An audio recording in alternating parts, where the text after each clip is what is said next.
છોટાઉદેપુર જિલ્લામાં પ્રધાનમંત્રી આવાસ યોજના ગ્રામીણ અંતર્ગત વર્ષ 2024-25ના વર્ક ઓર્ડરને મંજૂરી હુકમનું વિતરણ કરવામાં આવ્યું હતું. કુલ 588 લાભાર્થીઓને વર્ક ઓર્ડરનું વિતરણ કરવામાં આવ્યું હતું.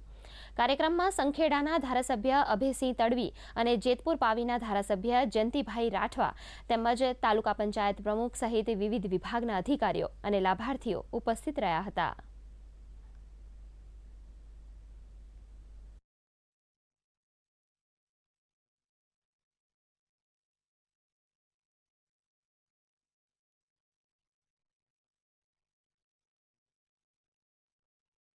પાંચસો ને 88 લાભાર્થીઓને આજે બોલાવ્યા હતા અને અહીંયા બધાની હાજરીમાં આવાસના વર્ક ઓર્ડર આપવામાં આવ્યા છે અને બધાને જાણકારી પણ આપી છે કે આવાસ તમે સમય મર્યાદામાં પૂરું કરો.